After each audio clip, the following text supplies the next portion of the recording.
银月杀手准则之一，见死不救。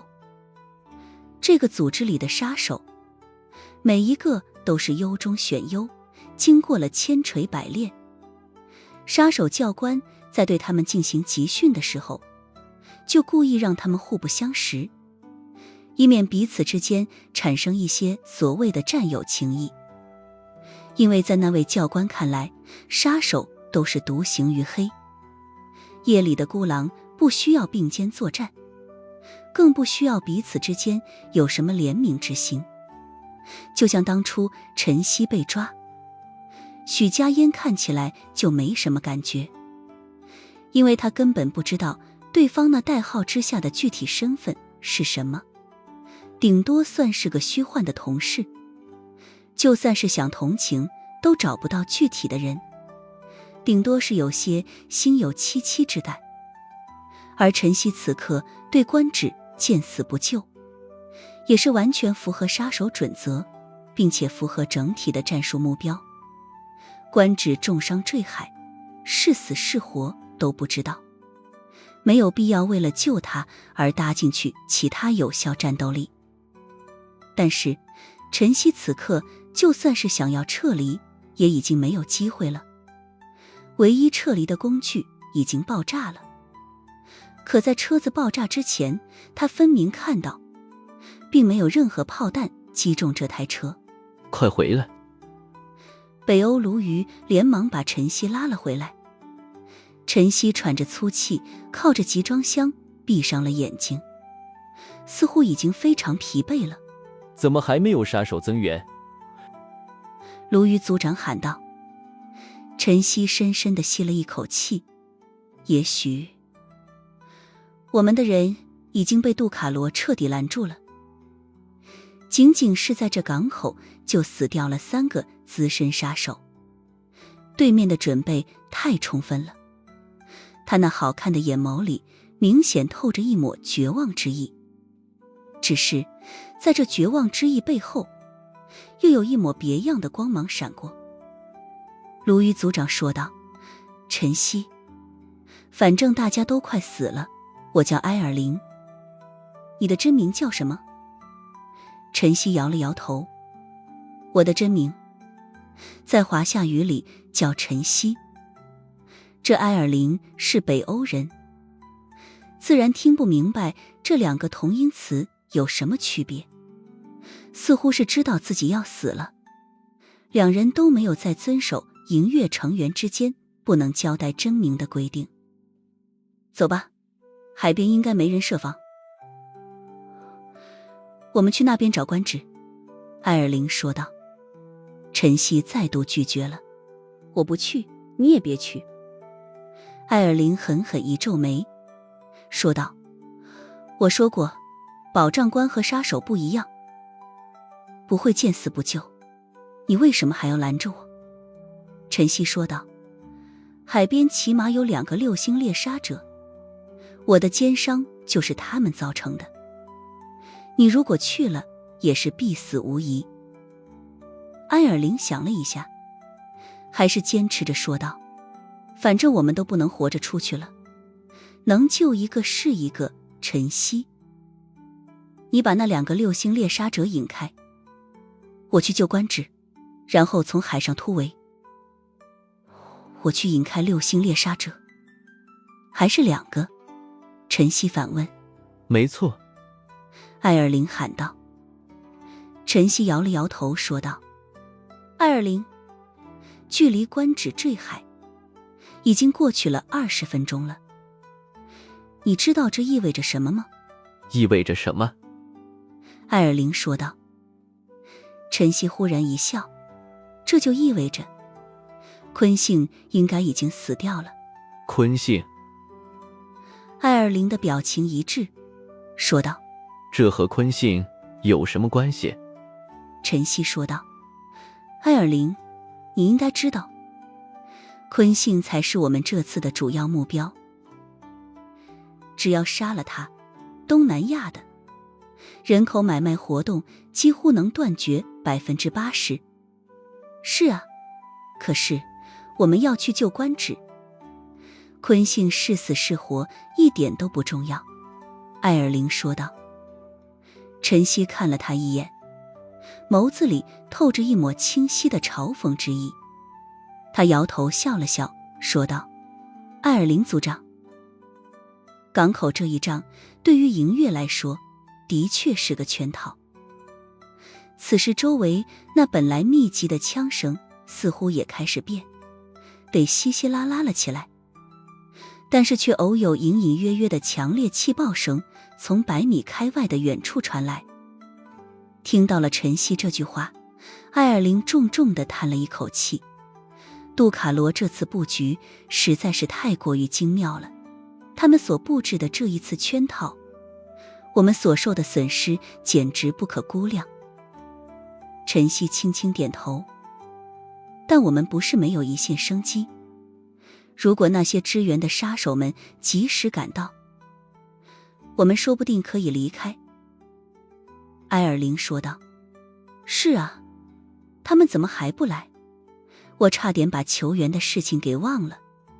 说着，他直接对着通讯器说道：全球保障组长，北欧鲈鱼请求支援。然而埃尔玲连续发送了3遍，消息却发不出去了。怎么搞的？我这个通讯器坏掉了吗？陈曦摇了摇头说道：也许是坏掉了，也许是你的通讯权限被取消了。艾尔玲的眉头狠狠一皱。怎么了？陈曦说道：这里对于银月来说是个圈套。我知道啊，这句话你刚刚已经说过了。陈曦摇了摇头。可是我并没有说后半句。你这还有后半句？艾尔玲说道。你刚刚为什么不一次性说完？陈曦说道：因为我想进一步验证心中所想。顿了顿，他接着说道：即便是圈套，你知道我为什么也要踏进来吗？因为视死如归也是银月杀手的准则。艾尔玲有些不确定地说道。他的表情和之前比似乎多了一些说不清道不明的意味。这对于银月来说是个圈套，对于杜卡罗来说何尝不是？陈曦指了指脚下，只要我们在这里解决一个至关重要的问题，那么莫桑科罗岛一战就会获得最终的胜利。你到底要解决什么问题？埃尔玲站了起来，他的眉头深深皱着，明知道是个圈套，还要踏进来，甚至付出了好几个资深杀手的生命。你们要干什么？因为这个问题不解决，以后还会死更多的人。陈曦轻轻说道。他从口袋里取出了一块类似硬糖块一样的东西，拆开之后塞进了嘴里。这硬糖的成成和尤恩夫人递给林月心的那一块竟是一模一样。埃尔玲再度后退了一步，面色微微变了变。陈曦站了起来，他说道：埃尔玲组长，我听教官说起过，你曾经是银月里最理想化的那个人，究竟是什么原因让你堕落到了这种程度？听了这句话，埃尔玲说道。陈曦，你这是什么意思？陈曦说道。银月内部必然有一个权限很高的内奸，不然的话，我上次的行动不会泄露，也就不会被俘虏。你说的没错，我也坚持认为组织内部有个内奸，埃尔玲说道。但是你现在的意思，认为这个内奸就是我？没错。陈曦的语气很坚定。你在胡说。埃尔玲说道。我是保障官，根本不知道每次任务的具体内容，我们根本不在银月组织的核心决策层里。但是你知道，我们每次需要的装备也会给。我们安排领取装备的地点，只要知道这些信息，就足以大概推断出来杀手们的任务到底是什么了。陈曦淡淡说道：你是全球保障组长，各大州所有的保障官都要向你汇报，没有人比你更清楚这些了。艾尔琳愤怒地说道：你这是在往我的头上泼脏水，你根本没有任何的真凭实据。陈曦的眼睛里带着微微嘲讽之意，说道：艾尔琳组长银月的几个资深杀手，之所以义无反顾地踏进这个圈套，只是为了引你出来。稍稍停顿了一下，他看了看美洲豹等人的尸体，语气里透出了坦然。还好，你跳出来了，我和他们也就没有白死。艾尔琳的面色又白了一分，但是他仍旧嘴硬道：你依然没有证据。官职没有重伤，也没有坠海。陈曦说道：他去杀坤信了。什么？艾尔琳狠狠皱着眉头。你为什么要撒这个谎？是。而我在公共频道里请求援助，也是给你的障眼法。事实上，你听到的并非公共频道，只是指挥官特地给几个无法排除那件嫌疑的人开通的单独频道。埃尔琳难以置信地说道。什么？陈曦说道。换而言之，这一次通话就是一次终极筛选。埃尔琳浑身发软，往后踉跄地后退了2步，扶住了集装箱，才勉强没有摔倒。顿了顿，他说道：所以根本没有人会来支援，我们都会死在这儿。混蛋，你们都是混蛋！艾尔琳怒吼道：你口口声声说要营救官职，其实就是想要把我往杜卡罗6星猎杀者的面前引。而在我拒绝营救之后，你又说要掩护我上车。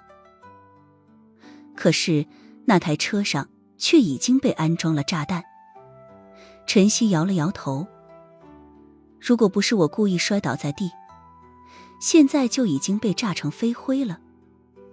埃尔琳从口袋里掏出了一个类似于小灵通一样的遥控器，他的脸色难看无比，这是遥控引爆的。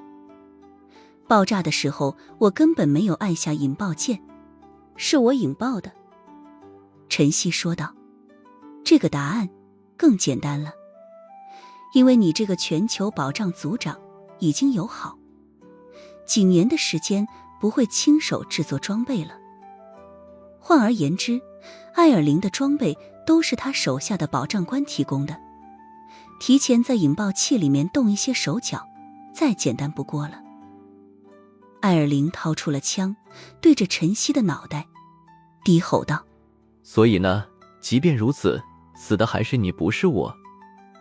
然而陈曦的身形一闪，已经瞬间缩短了2人之间的距离，一个极为漂亮的鞭腿直接把他手里的枪给踢飞了。下一秒，陈曦的脚便死死抵住了埃尔琳的喉咙，将他整个人都压在集装箱上。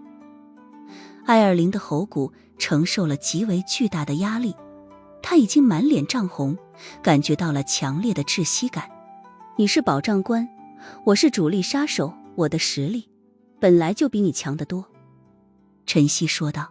就算你杀了我，你也一定会死。埃尔琳双手死死掰着陈曦的脚，艰难地说道：你放我一马，我也送你出包围圈，不好吗？陈曦的眸子里没有什么表情，说道：当然不好，因为我是个没有变质的理想主义者。你图什么？那指挥官明显知道你在圈套里，也知道你要死了，为什么不安排人来支援？艾尔琳艰难地说道。他这样做，你难道不寒心？为这样的人卖命，真的值吗？这时候，一道声音在他们头顶上响起，那个指挥官多少还是有点人性的。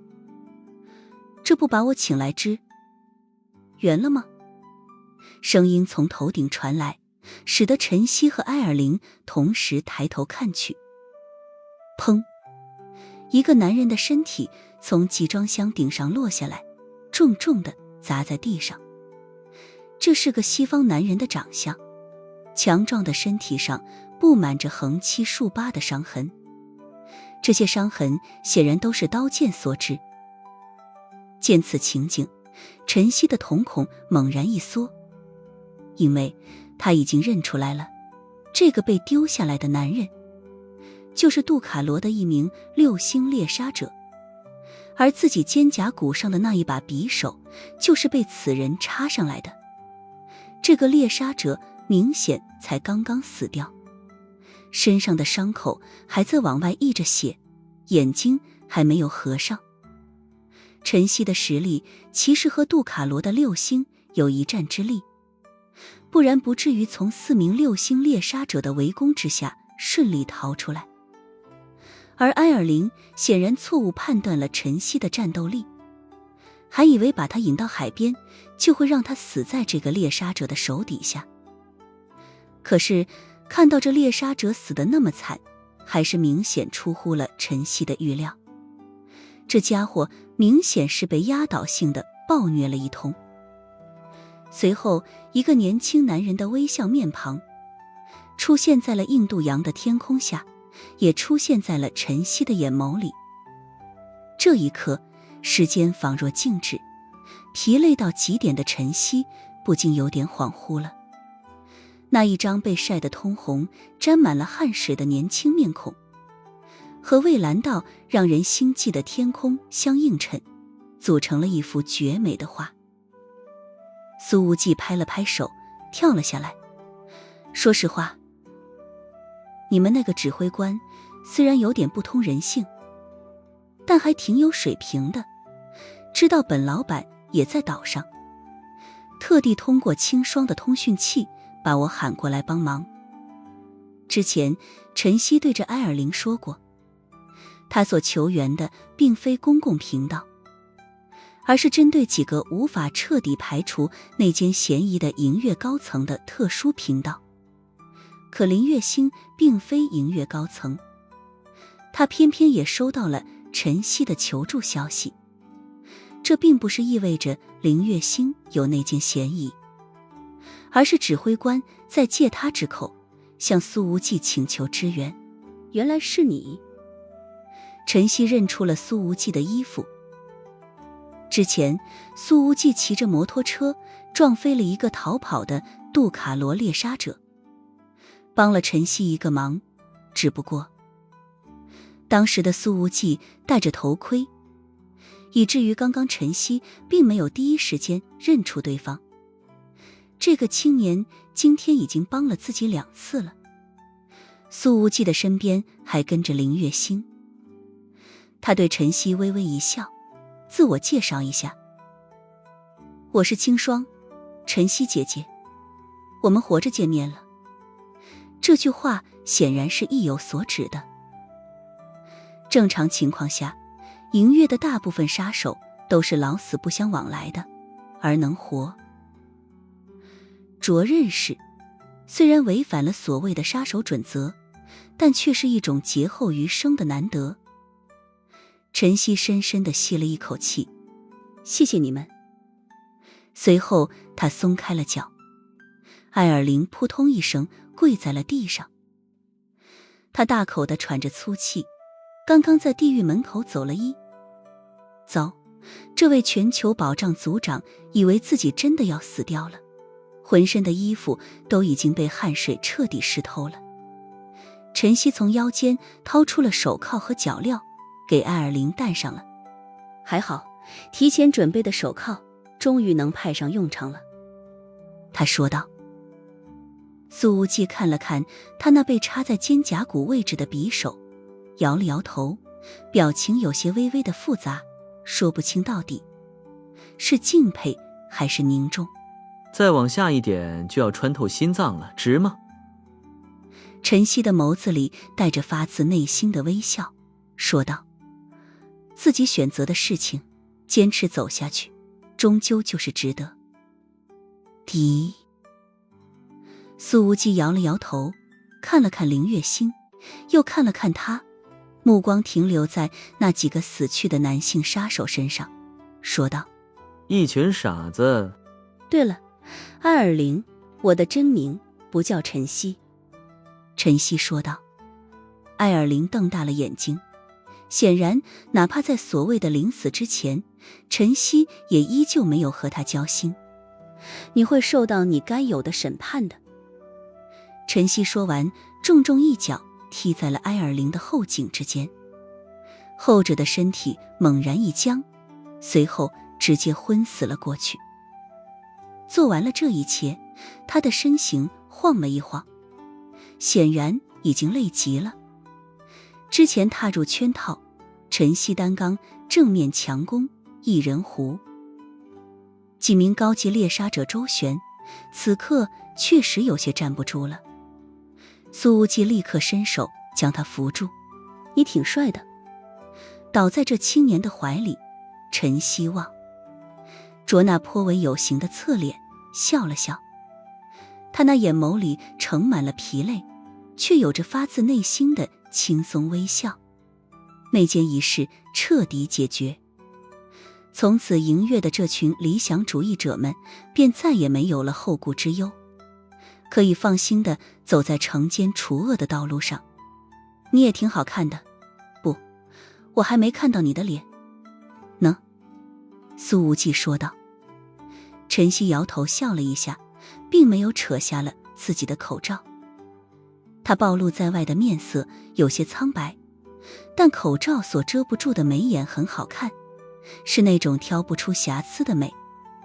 苏无忌觉得这长相莫名有点熟悉，似乎在电视上看到过，但一时间想不起来是谁了。和青霜一样，你也是明星，唱歌的还是拍电视剧的？苏无忌说道。我好像在电视上见过你。我不是明星，从来也没有出现在电视节目里。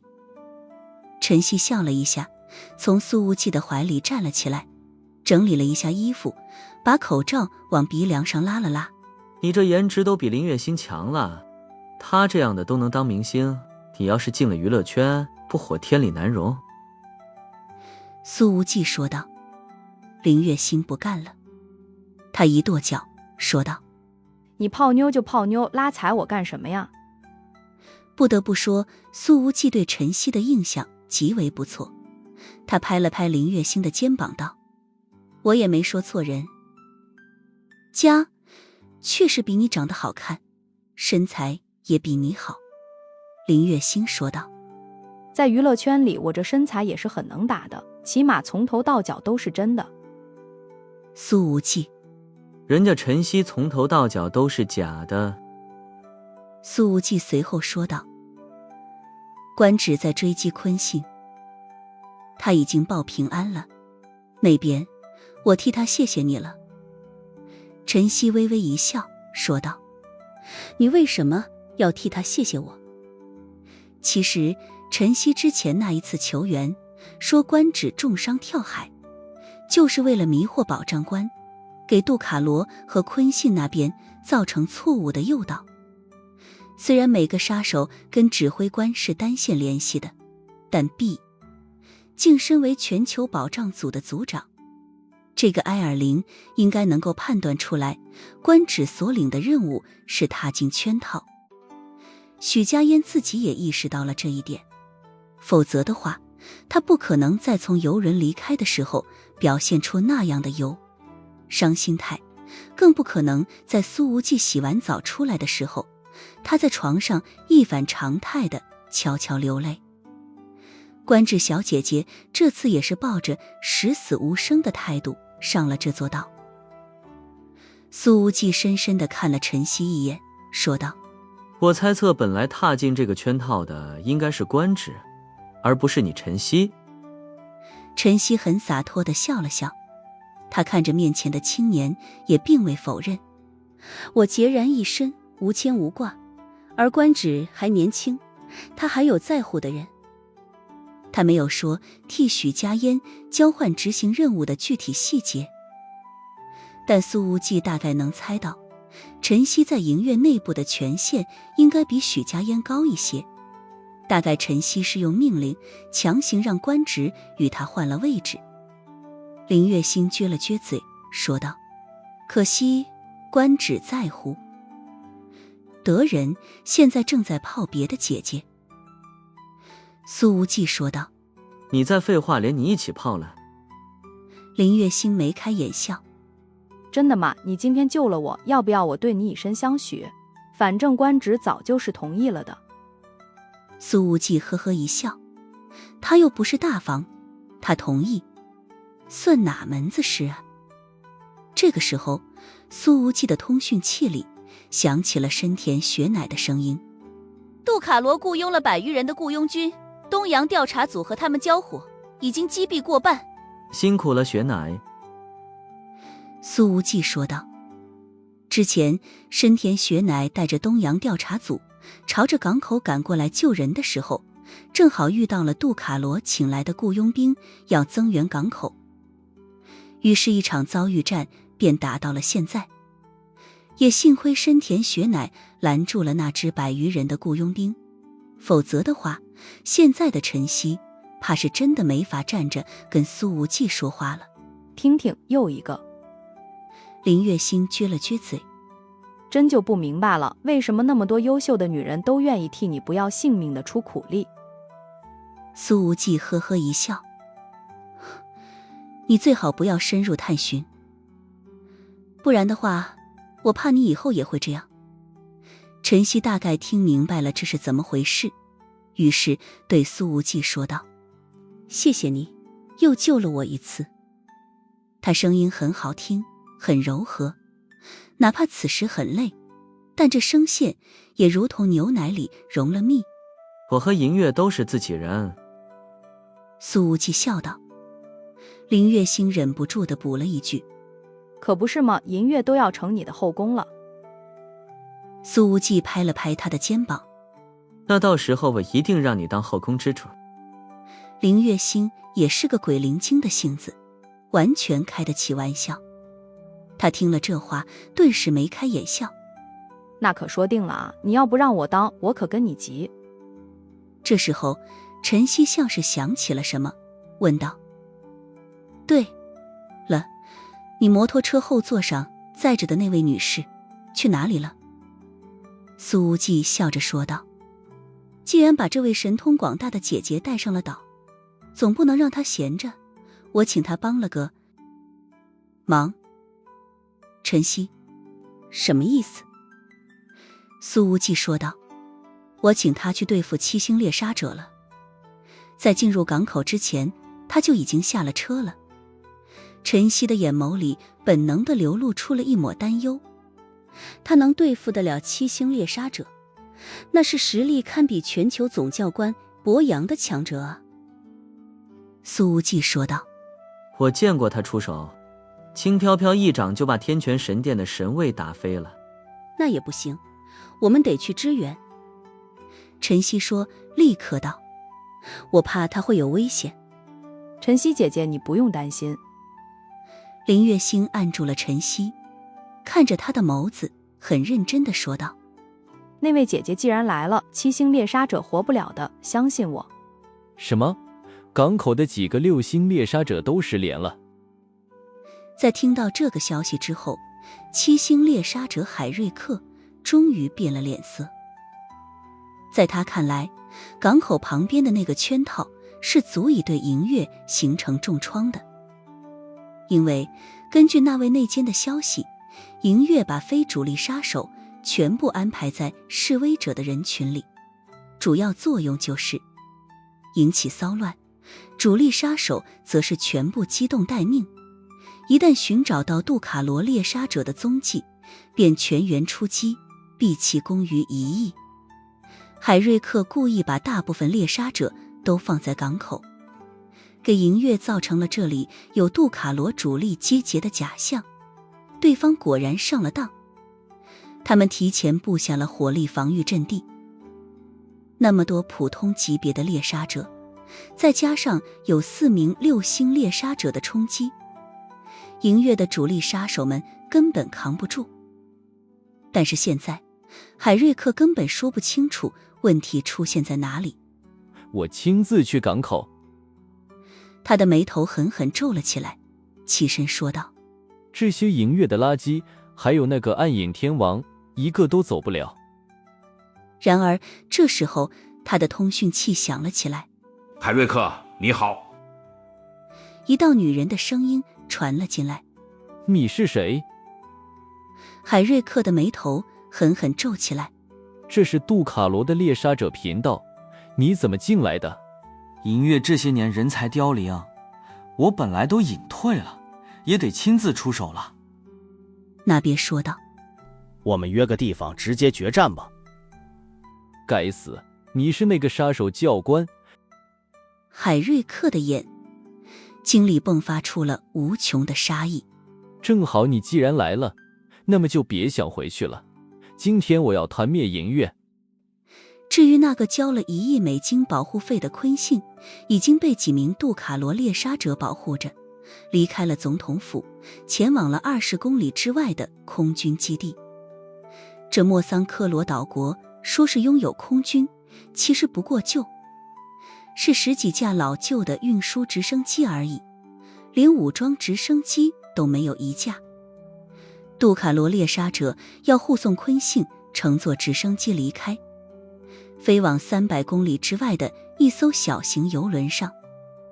那艘游轮显然就是杜卡罗组织走私贩卖人口的主力船只，只要昆信降落在那艘船上面，就可以说是绝对安全了。此时昆信正坐在一台丰田越野车里，他的保镖分别乘坐4辆车，前后跟着，而昆信的车上还有着2名杜卡罗的5星猎杀者，1名6星猎杀者。不得不说，海瑞克虽然收钱时候手很黑，但收了钱也是真办事。这种保护阵容在杜卡罗组织内部绝对堪称豪华至极了。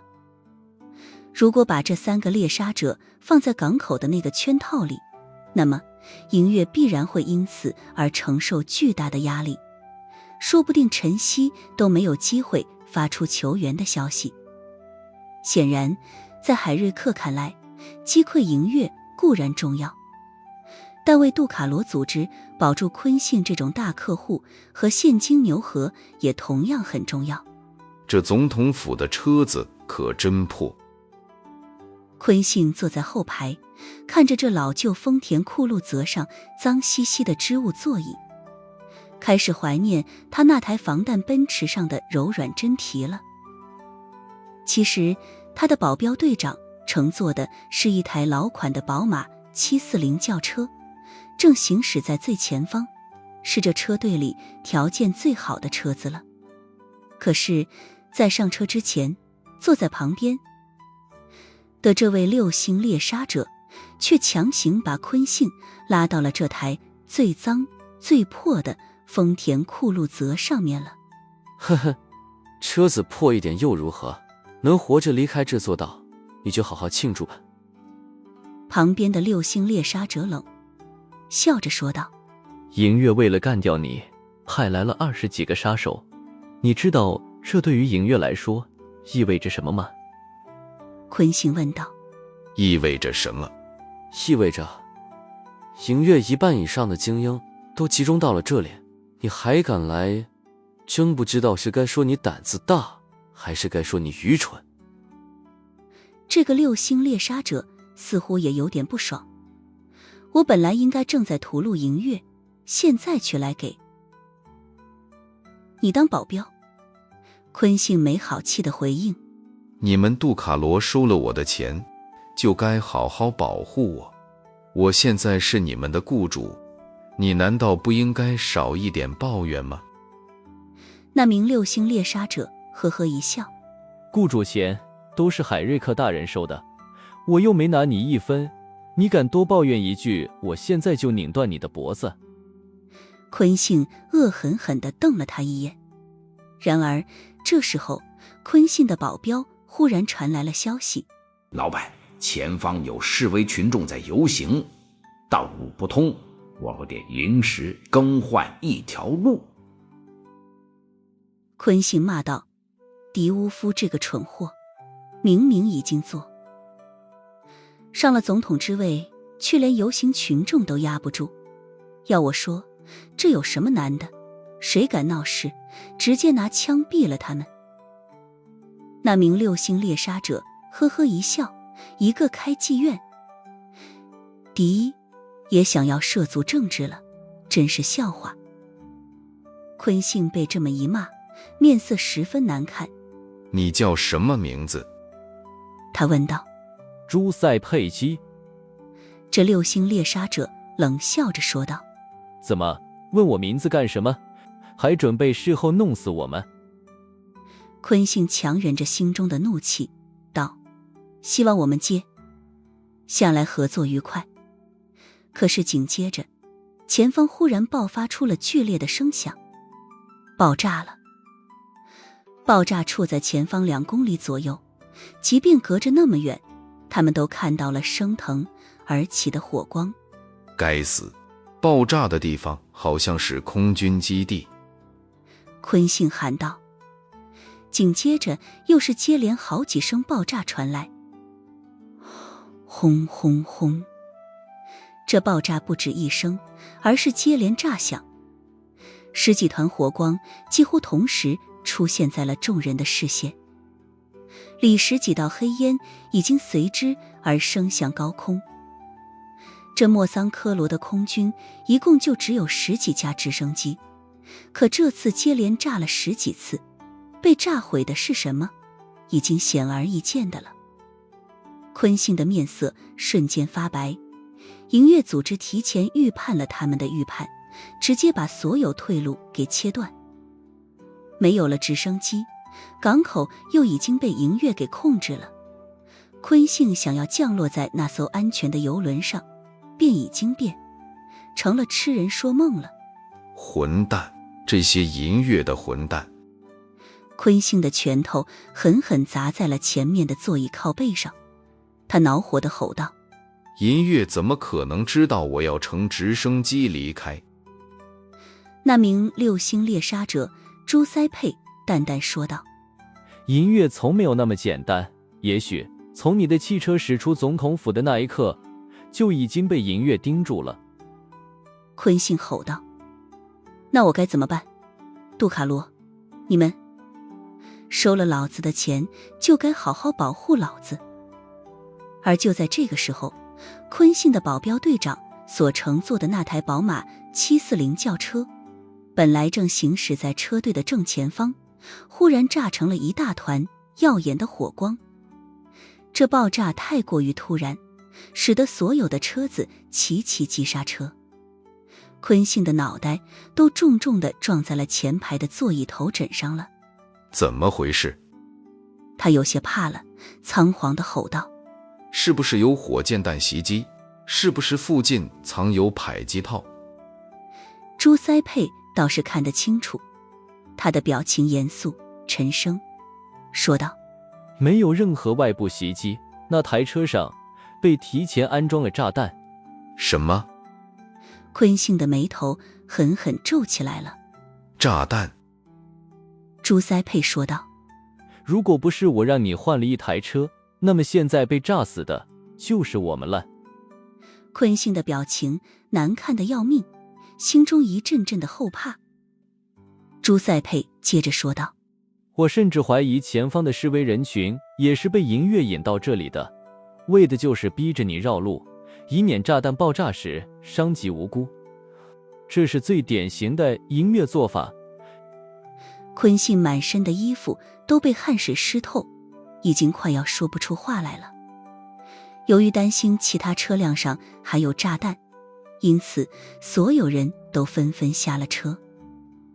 朱塞佩的面色也很难看，他说道：应该只有这一台宝马车上有炸弹，毕竟你乘坐这一台车的概率更大，其他车辆都是我们从总统府临时抽调的。这个该死的营越怎么能神通广大到这种程度？昆信吼道。朱塞佩看了他一眼：这件事还真不一定是银月做的。什么意思？坤信狠狠皱着眉头，随后露出了恍然大悟的神色。该死的，是狄乌夫，只有他才有机会安排炸弹。此时，莫桑科罗岛的总统办公室，狄乌夫在窗前抽着烟，没什么表情。那些游行示威的群众根本没有引起他的半点忧虑，他甚至没有下达任何压制游行的命令。对于这位新城城统来说，那些死掉的上一届执政党派的官员们，自然是死得越多越好。这些家伙在任上贪腐的钱已经数不清了。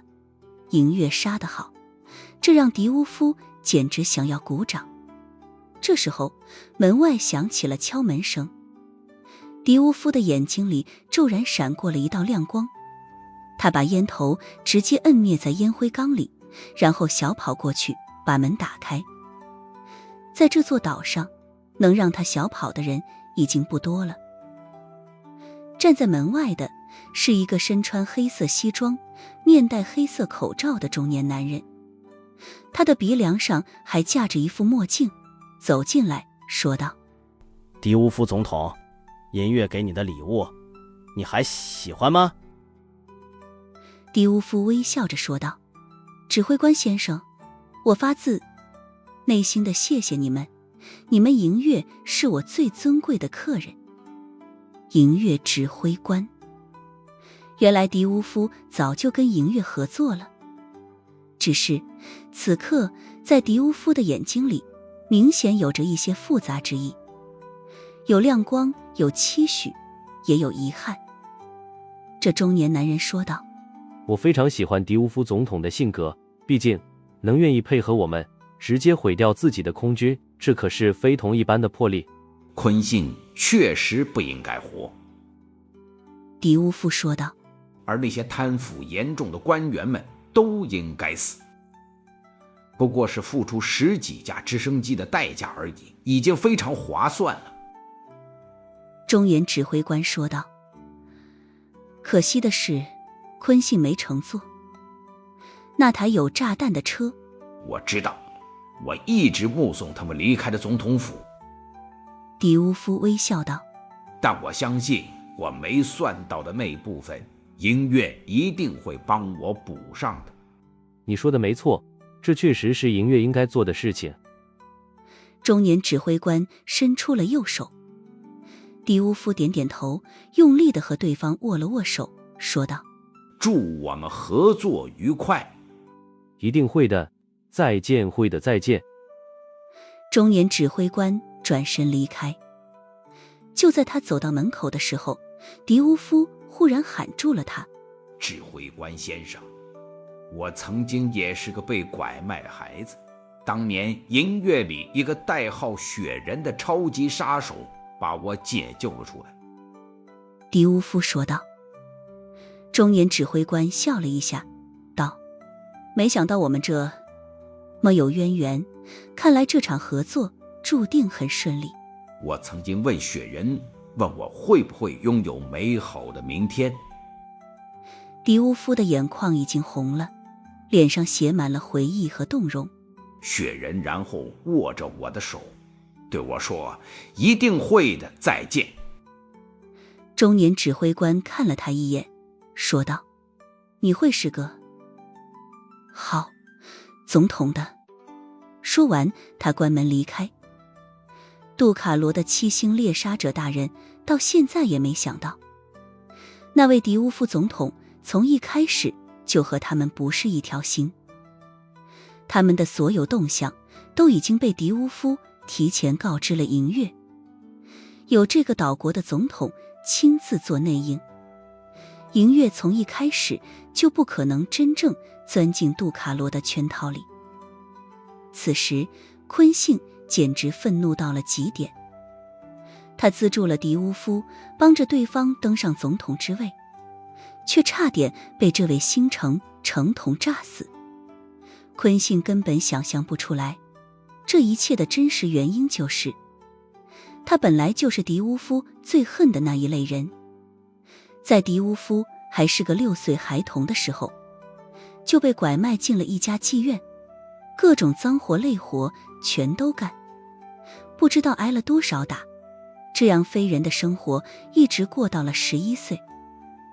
当时银月雪人的出现，让他充满了无尽黑暗的生命里被照进了一道希望的光。从那以后，狄乌夫就立志要成为雪人一样的银月杀手。可是这么多年过去了，他却根本联系不上银月。而这一次，银月却主动找到了他。对于银月的所有要求，狄乌夫自然毫不犹豫，全力配合。甚至银月方面都很惊讶于这位新总统的配合度。而藏在那台宝马740轿车上的炸弹，还是狄乌夫亲自动手制作安装的。从11岁之后，这位总统便一直以银月杀手的标准来要求自己。这次还是他人生之中第一次有了实战的机会。望着几个保镖那被炸得焦黑的尸体，昆信吼道：狄乌夫，为什么要这么做？世界上为什么会有这种不知道感恩的畜生？朱塞佩则是说道：没有任何一个总统想要被别人控制，尤其背后老板是一个开妓院的粗鲁蠢货。昆信怒骂：混蛋，你们收了我的钱，还要来嘲讽我？你们杜卡罗必须护送我安全离开这里。朱塞佩无所谓地耸了耸肩，说道：那又怎么样？我就算完不成任务，杜卡罗组织也不会扣我1分钱的。我巴不得你快点死掉，我好腾出手来去弄死银月的杀手们。另外2个5星猎杀者都默默地点点头。他们确实不想保护这个昆信，这些猎杀者所有的心思都放在对付银月身上了。你们要找的银月杀手已经在这里等了许久了。一道微笑之中透着清冷的声音传进了所有人的耳朵里。此时在前方的道路中央走出了3道身影，1女2男。刚刚发话的就是这个女人，她站在中间，穿着一身黑色作战服，手里拎着一把长刀。许家烟。官职本来是奉指挥官之命踏进圈套里，领的是十死无生的任务。可是陈曦却和他交换了任务，让官职来刺杀昆信。但是银月指挥官低估了7星猎杀者海瑞克的敬业程度，后者为了保护昆信，居然安排了1名6星猎杀者和2名5星猎杀者的超豪华阵容。嘿嘿，银月还真是胆大包天。朱塞佩盯着许家烟：你叫什么？许家烟说道：银月，亚洲区官职。听了这个自我介绍，那2名5星猎杀者的眼光皆是出现了非常明显的波动，而朱塞佩的眉头也是狠狠一皱。这个名字最近真是如雷贯耳，听到的频次实在太高了。你就是官职。朱塞佩的眼光骤然变冷，强烈的杀意已经从他的身上释放而出。最近杜卡罗的猎杀者栽在你手上的可不在少数，没想到你居然还敢主动出现在我面前。许家烟此刻戴着黑色口罩，淡淡说道：这有什么不敢出现的？杜卡罗的猎狗们都得留在这座岛上。你可真是好大的口气。朱塞佩说道：你之所以在华夏名声大噪，是因为你没有遇到6星猎杀者。说着，强烈的气势已经从他的身上骤然升腾起来。官职有6星猎杀者，我们得请求支援。一旁的男性杀手说道，他的代号叫海狮。这2个男人都是来自于米国，代号叫海狮的是个白人，身高1.85米左右，极为强壮，大臂简直比许家烟的纤腰还要粗，看起来就像是一个人形坦克，手里握着一把明显加长加厚的黑恶战刀。另一个代号叫好莱坞阿汤哥，个头也就1.7米，皮肤黑得透亮，厚嘴唇，他鼻梁、小眼睛，剃着光头，即便是在黑人族群里，这也算是个比较丑的了。呵呵，银月这时候还敢送上门来，真是找死。朱塞佩听到了海狮要请求支援的话，冷笑着说道：一个6星，2个5星，那么强的猎杀，这阵容在此，你们觉得你们之中有谁能活着离开？好莱坞阿汤哥刚要呼叫支援，许家烟却制止了他。这姑娘的语气坚定，好看的眉眼之中却浮现出了一抹笑意。不用请求支援了，因为支援已经来了。一个高大的身影已经出现在了他们的视线之中，他的手中握着一根又粗又长的棍子，看起来面无表情，甚至给人一种木讷的感觉。可在现场这些人来看，这个高大男人偏偏给他们带来了一种杀神降世的感觉。小庞，许家烟喊道：不好意思，老板娘，老板之前让我支援你，可是我跑错地方了。小庞说道：我去了港口，没找到你，又绕了回来，还迷了路。小庞的身上还有着一些血迹，不过这不是他的血，而是其他人的。显然在刚刚迷路的过程中，他还抽空和杜卡罗猎杀者们干了一架。许家烟听得心中温暖无限。都怪我，许家烟说道，有你和你老板在真好。他的眼眶已经明显有些红了。小庞，主要是我老板好。许家烟，小庞，你也很好。小庞，老板娘，请自重。许家烟，这一下真的不用请求支援了。一旁的阿汤哥望着小庞那高大的身形，忍不住的攥拳说道：我们赢定了。小庞虽然没有出手，可是此刻的他站在这里，浑身的力量已经开始无形地涌动了起来，带动着周边的灰尘都围绕着他开始缓缓旋转，似乎他的身上已经产生了一股强悍的气场。这种气场就是超级强者的体现。许家烟说道：的确不需要支援了，我们3个银月杀手难道还对付不了2个5星猎杀者吗？这次银月大部分的主力杀手都来了，能像陈曦一样单扛正面打硬仗的也是有好几个。海狮说道：阿汤哥，你和我一人挑一个5星，官职给我们打辅助。在他们的眼中，官职虽然最近的成绩十分耀眼，可毕竟资历还浅，他更擅长的是暗杀，并非这种正面作战。然而许家烟却战意无限地说道：我先挑一个，剩下的你们来。说完，他直接把刀鞘拔开，丢到了一边，手腕一甩，一道耀眼的寒芒已经朝着一名5星猎杀者斩去。这一刀击出，海狮和阿汤哥同时感觉到了惊艳。在他们看来，随着这一刀，眼前这个官职似乎真正蜕变成了能够独当一面的银月主力杀手。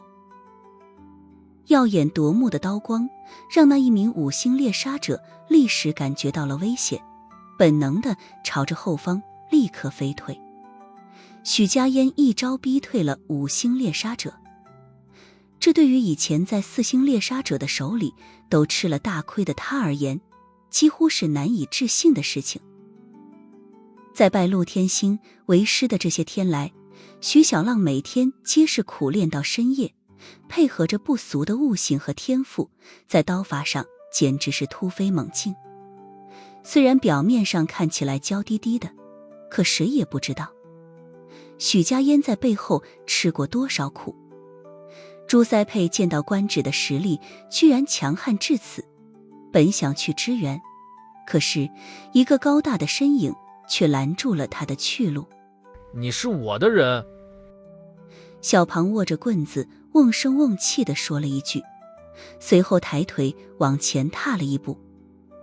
这简简单单的一步，似乎不含任何的武学招式，可却让这一片路面都狠狠震动了一下，无数尘埃随之升腾而起。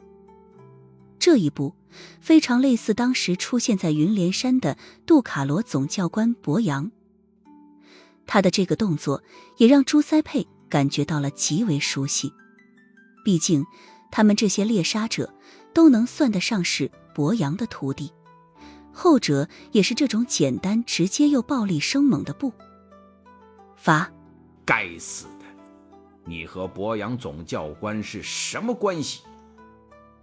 朱塞佩忍不住地问道。光是小庞这一脚之中所体现出来的玄妙感，都是他根本领悟不到的。小庞瓮声瓮气地说道，跟他打过一次就学会了。这一步过后，小庞仿若缩地成寸，骤然出现在了朱塞佩的身前。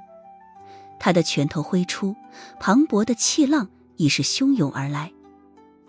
与此同时，苏无忌的手机响了起来，他正在朝着许家烟的交战地赶来。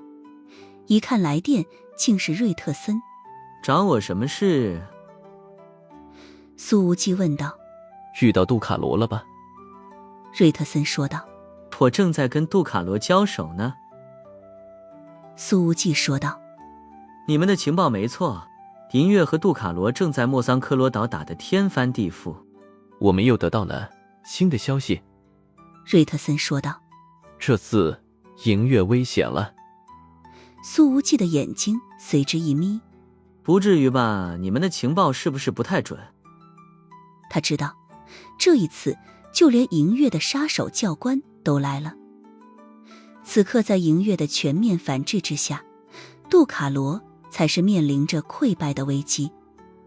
莫桑科罗岛的故事似乎已经临近终局了。瑞特森说道，我们得到了情报，博扬的事。副杜卡罗猎杀者体系的创始人已经秘密离开了北欧，极有可能去了莫桑科罗岛。杜卡罗猎杀者体系的创始人，苏无忌的眉头一皱。这家伙是什么实力级别？瑞特森说道。老不死的级别。苏无忌说道。没有更详细的资料吗？瑞特森说道。起码他在20年前就有现在博扬的水准了。苏无忌轻轻地吸了口气，眼睛里精芒爆闪。表面上看来，杜卡罗组织成立了20几年，可实际上可能更久。毕竟某些国际大型拐卖集团已经存在几百年了，杜卡罗与这些集团一直关系密切，极有可能其本身就是从这些集团里分化出来的。从某种意义上来讲，杜卡罗其实已经有了足以跻身一线天神势力的水准了。不过这个组织的首领一直没有高调宣布成立神殿，而是把所有的矛头对准银月。好了，我知道这事儿了。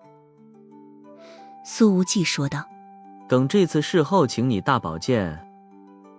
事实上他并不知道这个瑞特森调查官的真实目的是什么。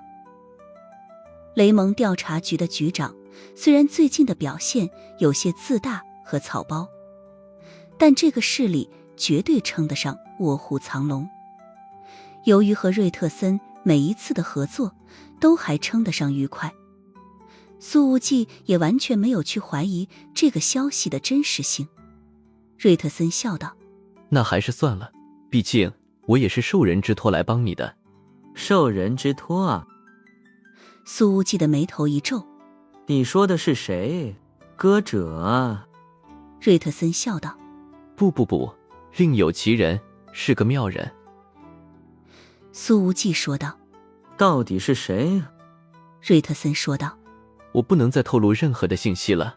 祝你好运，暗影天王大人。”苏无忌没好气地说道：“我特么的就讨厌你们这种喜欢打哑谜的人。”瑞特森微笑道：“如果还有新的消息，我会继续给你打电话的。”苏无忌说道：“好吧，希望你的电话早一点来到。”莫桑科罗岛的局势确实是错综复杂，而随着这个杜卡罗创始元老的到来，银月的获胜局势似乎又不那么明朗了。只是可惜，苏无忌并没有完全探到尤恩夫人。迪迪不知道他的具体实力到底有多强，如果能稳稳地压过这个博洋的师傅一头，那就太好了，此行也不会再有什么危机了。而苏无忌并不知道的是，电话那边，瑞特森在挂断了电话之后讪讪一笑，对着坐在对面的长发姑娘说道：“嘿嘿，穆小姐，按照你的意思，我已经给苏老板打完了电话，你们可以把枪放下来了吗？”坐在瑞特森对面的是一个看起来20几岁的姑娘，她的面容是那种最典型的东方绝美，穿着一身白色长裙，看起来气质恬静，为人乖巧，似乎应该是个大家闺秀类型的淑女。可是在瑞特森看来，这个年轻的姑娘今天的所有表现，偏偏给他带来了一种一切尽在掌握的感觉。穆千羽轻轻一笑，示意身旁的高大女保镖把枪放下。吭，随着一道沉重的声响，那把枪便被放到了地上。瑞特森的眼皮狠狠跳了跳，随后艰难地挤出了一丝笑容来。我还是第一次见到拿枪威胁人的时候，居然用的是加特林的单兵火神炮。特么的，他在黑暗世界也算是待了很久了，就没见过有人举着这么重的6管机枪指着别人脑袋的。要是对方的手里只有成枪，那么瑞特森说不定还真的不会老老实实按照对方的想法来操作。可是以加特林这1分钟能干出好几千发子弹的超级射速，这位调查官可不敢有其他想法了。穆千羽轻笑道：“瑞特森先生，我知道你和歌者的关系其实也不是那么的亲近，在雷蒙情报局的所有调查官里，你是最特立独行的那一个。”瑞特森嘿嘿笑道：“穆小姐，你又不是情报局的内部人，怎么知道我的性格？那些普通的调查官们，绝大部分人都没有见过我，只是听过我的传说，所以你得到的消息并不一定是真实的。”穆千羽微笑着说道：“歌者告诉我的。”歌者？瑞特森的眉头一挑，说道：“他还对你说什么了？”穆千羽说道：“歌者还说，你本来是雷蒙已经内定了的下一任局长，他对你的看好程度超过他的任何一个子女，可是你却拒绝了，并表示自己只是想当一个普普通通的调查官。”瑞特森说道：“可是我不明白的是，这和让我联系苏无忌又有什么关系？你为什么不能亲自告诉他？”穆千羽说道：“因为我觉得瑞特森先生如果能一直保持跟无忌之间的关系，对他而言也是一件极好的事情。”瑞特森盯着穆千羽看了一眼，眼睛里显现出了浓浓的警惕之意。“什么意思？你猜到我的身份了？”穆千羽轻轻一笑，对于瑞特森先生这种聪明人来说，很多话应该不需要我说得太透，对吧？瑞特森沉默了一下，随后苦笑着说道：很少有能让我佩服的女人，你算是一个穆小姐。穆小姐是西。穆千羽抿嘴微笑，这微笑是礼节性的，并没有太多的亲近之意。事实上，从今天见面开始，瑞特森就一直没看穿过穆千羽的真实情绪。今天的事情结束了，我就先告辞了。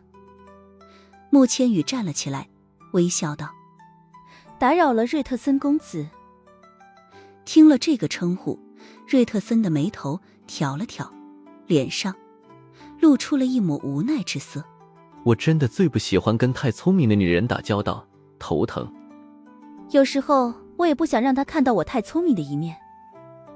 穆千羽的眼底忽然流过了一抹柔和之意，但是在他面前装笨，我又有点做不到。说完，他便转身朝外走去。而那位女保镖则是瞪了瑞特森一眼，单手拎起了那极为沉重的加特林机枪，朝外面走去。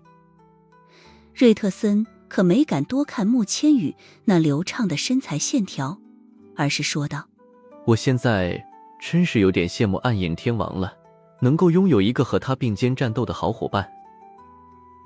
穆千羽走出了门，随后似乎是想起了什么，停下脚步，转身说道：如果无忌以后要请你去大保健，你记得拒绝。